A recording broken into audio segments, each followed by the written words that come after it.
And hello, good evening. Welcome to North West Tonight with Roger Johnson, an hour or so later than usual, and thank you for waiting for us. Our top story: a living hell. Families of children injured in the Southport attack tell the public inquiry about their lasting trauma. One mum describes how her 7-year-old daughter fought like hell to save herself and others. Also tonight, how tennis gave hope to Neil, who suffers from a rare genetic condition causing hearing loss and blindness. Am I in this? He was, more than once. We'll look through 3 decades of Oasis as we reported on North West Tonight. You're doing very well, but City aren't, unfortunately. I know, yeah. It's terrible, isn't it? Well, I'm hoping they'll get relegated to like the 3rd division so I can buy the club then for about £1 million or something like that. And it was a warm day today, feeling even warmer tomorrow. And then from Friday, it's going to be feeling hot with a heat wave on the way in parts of the northwest. Join me at the end of the programme. I'll have the full forecast for you.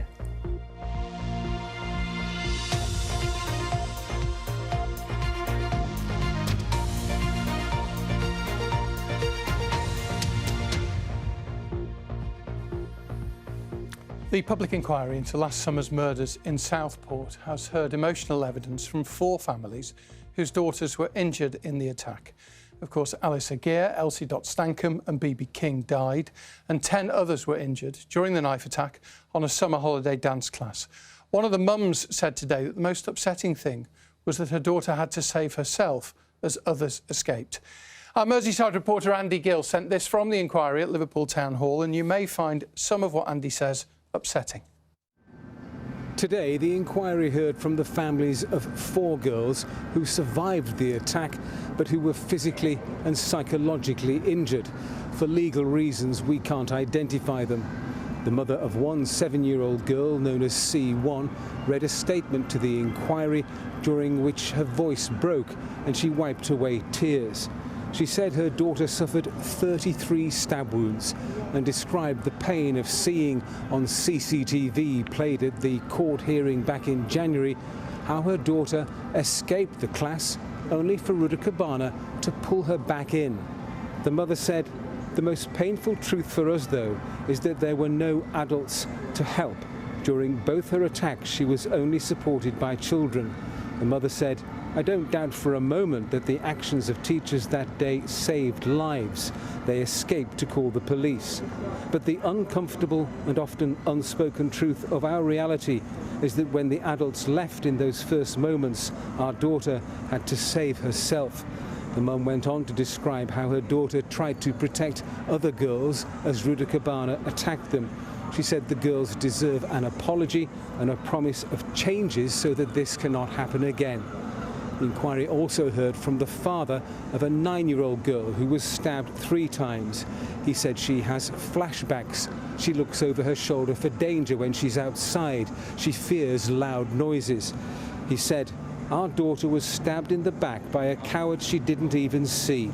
Although she didn't know what was happening, she knew she had to run. She has no self-pity about what happened to her. She wears her scars with a dignity and defiance that is remarkable. We couldn't be more proud of her. She is our hero." A lawyer read statements on behalf of 2 other families, describing how one had still not spoken to her parents about what happened and how another always needs to know where the exits are in a room. The inquiry will look first at the circumstances surrounding the attack in which Axel Rudakabana murdered Alice Aguirre, Elsie Stankham and BB King and injured 10 other people. The second phase will examine more widely why some young people are drawn to extreme violence and what to do about that. The inquiry will resume in September. Andy Gill, BBC North West Tonight, Liverpool. Now, a damning report today said that victims of the infected blood scandal are being caused further harm by long waits to get compensation. Around 30,000 people were infected with HIV and hepatitis in the 1970s and 80s after being given contaminated blood products on the NHS. Phil McCann's been speaking to Nicola from Chorley, who, like most others, hasn't even been able to apply for the money that she is entitled to. It's the mid-1970s, and blood contaminated with hepatitis C is injected into Nicola Leahy from Chorley. The same thing happened 5 years later. It wouldn't be until 2010 that Nicola learnt her 2 transfusions had been the cause of the fatigue and brain fog that had caused her to take early retirement. She started treatment. And it was hell, absolute hell. I didn't realise anybody could feel so desperately in a black hole. The whole truth. Nicola told her story to the public inquiry into the infected blood scandal 6 years ago, where she learnt for the first time that she was one of thousands who'd been infected, mostly by plasma imported from the US. They were promised government compensation. But so far, just 3% of the £11.8 billion set aside has been paid. And people can only make claims when they're invited to. I've not been invited yet. The invites go out on a Tuesday. So Tuesday, everybody looks at their emails. That's partly why the man leading the inquiry produced another report today. Around 2,000 people have been invited to claim so far. The concerns grew and grew until I simply had to respond. The fears are we are going to continually be fighting for this. And it's like having a carrot dangling. Once again, decisions have been made behind closed doors. How dare they think that we're stupid enough to let that be accepted, especially when, in the main report, they were told that's what had happened over decades. It should have been unthinkable to design a scheme without properly involving people affected by the decisions being taken by government. Years gone by, they kept us out, they kept a cover-up, they kept it quiet, and now they're proving it yet again. I've also recommended... The government's denied dragging its heels and says it will quickly work through today's recommendations on speeding up the system. We've often said as a group, as a community, they're waiting for us to die. And it's true. Well, it seems that way. Phil McCann, BBC North West Tonight, Chorley. Well, thanks to Nicola for speaking to us today. Here are some of the other stories which are making headlines in the North West tonight. And a former sub-postmaster from Salford says the fight for compensation for the post office scandal is taking its toll on the victims and their families. The Post Office Minister, Gareth Thomas, says that the government recognises the need to speed up the compensation process and that victims have suffered for too long. The majority of us are suffering with various forms of health problems. As you can probably see, I'm quivering. The nerves are getting the better of us than the government is, and they're benefiting from our problems. 2 Cumbria councils have written to the government asking to defer next year's mayoral elections. Westmoreland and Furness and Cumberland councils have asked if the election can be held in 2027. The authorities say that holding it on the same day as the local elections could save around £1 million and encourage higher voter turnout. Manchester's urban Sky Park on the Castlefield Viaduct is set to be extended. The disused Victorian structure was transformed into a green space by the National Trust in 2022. The charity's now secured another £2.5 million to extend the project from 150 to 350 metres long. Right, next to the latest in our series on people living with hidden disabilities or illnesses that you can't see. Tonight, we're going to speak to Neil Bamford from Liverpool, who has a rare progressive condition that you may never have heard of. It's called Usher syndrome. It causes both blindness and deafness. Only around 400,000 people in the world have the condition, as Isabel Fry has been finding out. Ready? Play. Watching Neil play, you may not know he relies on hearing aids and only has partial sight in one of his eyes. He started the sport later in his diagnosis and says it helped him out the isolation of his Usher syndrome. You don't really fit into any category. You don't fit in with the blind community. Tell me what it was like when you received your first official diagnosis. Horrendous, absolutely horrendous. My mum went with me and she was crying her eyes out when they told me, because that was the other thing back then, nobody could tell you anything. It would be, you're going to lose your sight, but we can't tell you when. Usher is a rare progressive condition. Neil's symptoms started when he was 12. Since then, he's been slowly losing his hearing and sight. An official diagnosis was given when he was 19, but he struggled to accept it. But I just went into denial, isolation, and stayed there for an awfully long time. But his life began to open up again after charity Bradbury Fields got in touch. They feel stories like Neil's are not uncommon. A hidden disability, which sight loss often is, it has its advantages at times, but it's often a disadvantage. It allows someone to hide within themselves and perhaps not come to terms with the disability. We often will come across people that don't want to access things like carrying a white stick, stuff like that, but coming to something else is often the tactic that we will take, whether that's a coffee morning or any other of the groups or activities we do, because you get to meet other people with a visual impairment. Through the charity, Neil found tennis, something he credits for helping him come to terms with his condition. I didn't pick up a racket till I was 2017, and that was just a taster session on these courts. But I gave up on sport. You know, your sight starts to deteriorate and you think, oh, that's it. When I acknowledged that it was an issue and I sought help, then my life started opening up again. You know, in 2019, I thought, right, I'll give the regionals a go. Won the regional. That was total shock. Oh my God. And I've been competing ever since. I've been in the GB squad for 5 years. I played at Wimbledon twice. It's opened so many doors. With his biggest fan, Bo, watching by, Neil continues to climb the ranks on the court. Isabel Fry, BBC North West Tonight, Liverpool. We wish Neil all the very, very best. We've had a really positive response to this series over the past few days. So tonight, it's 2 for the price of 1, if you like. Julia Bold, one of our sports team, broadcaster on BBC Radio Merseyside, is here. Julia, you have something called Addison's disease. Can you explain a bit about that? Yeah, very rare. Fewer than 9,000 of us in 68 million in the UK have Addison's disease. So I am kept alive artificially using steroids, and that's because where your kidneys are, your adrenal gland sits on top of your kidneys, and mine, like anyone else with Addison's disease, no longer works. So that pumps out all the chemicals you would need to keep things like your blood pressure up or your organs to work. And obviously I can't do that now. So yeah, I take steroids at different points of the day now in order to stay alive. And it has the consequence that you always look like you've been on holiday. Yes, yeah. Explain. So if you have something wrong with your kidneys, you tend to have sort of a yellow tone. Yeah. With Addison's disease, you tend to have this tan. So yeah, that's why people think I've always been somewhere exotic.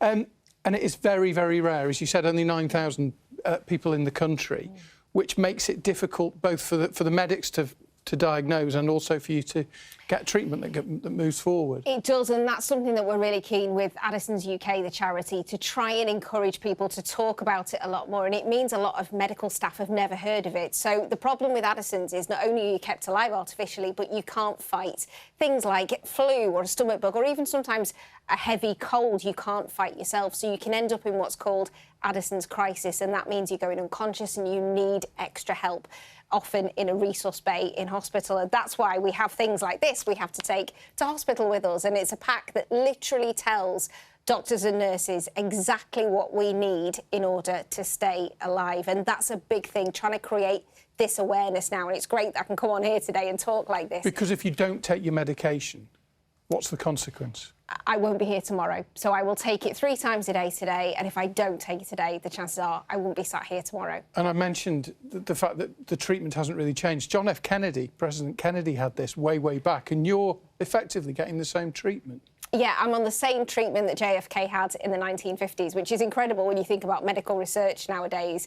And yeah, that's why he had a tan as well. And it's things like that we're trying to raise the awareness. Stuff like we don't have something such as an EpiPen, which would be really helpful in an emergency. We don't have that right now because medical researchers, it's not really worth anything because there's so few of us. But the more we can shout about it and talk about it, the better. Well, thank you for sharing it with us. I've worked with you many times. And I knew because I follow you on social media. But yeah, thank you, Julia. It's lovely to see you.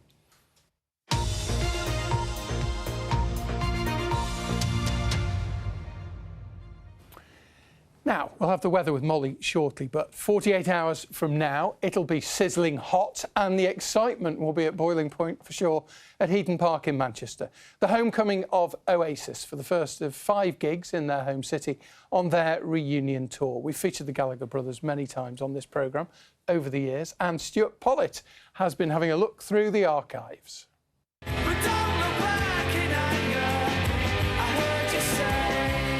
Tonight, we're looking back, occasionally with anger. Liam, are you looking forward to the concert? No, I'm a What do you reckon? But also at a different era and a different world when you could interview famous rock stars outside their mum's house. It's going to have to move soon anyway, so... I mean, it's sad, but there you go. I mean, it's just part of the job, isn't it? So you're going to find her a new house? a castle. But I always told him to get off us behind and get out and get us a job. Manchester's Oasis won Best Band, Best Video for their single Wonderwall, and their LP, What's the Story, Morning Glory, won Best Album.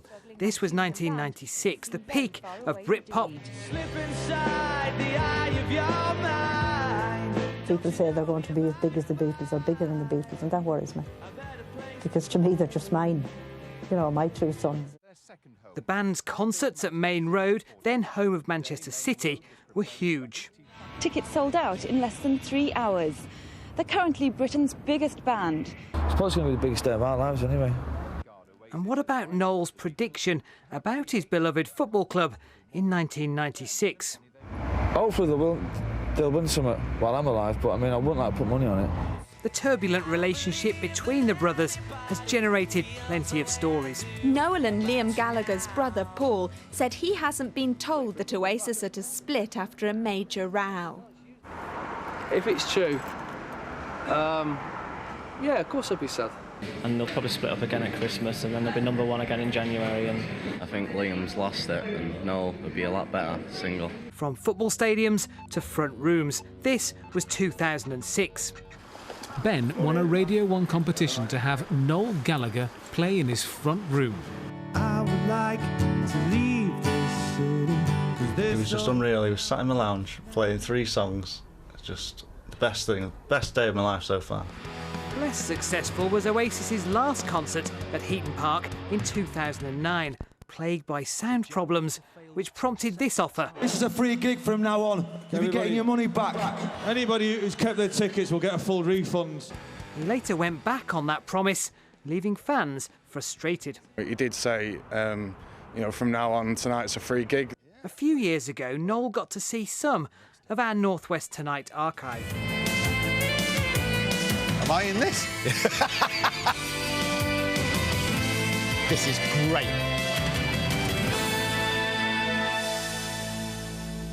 Who's he? Martin Enfield. Evening, welcome to North West Tonight. Manchester's most famous sons returned home today. They may be as big as the Beatles, but they haven't forgotten their mum. Now the next instalment of the Oasis story is about to be chronicled. Maybe we'll come up with some better questions. Have you got any proper questions? What's it going to be like? It's going to be Stuart Pollitt, BBC North West Tonight. Mad for Oasis is a 10-part podcast on the reunion. It's made by BBC Radio Manchester, hosted by Noel's daughter Aeneas, and it tells the stories of superfans, and it is available to listen to now on BBC Sounds. That little canter through the archives had Andy Gill in it, Judy Hobson, Stuart Flinders.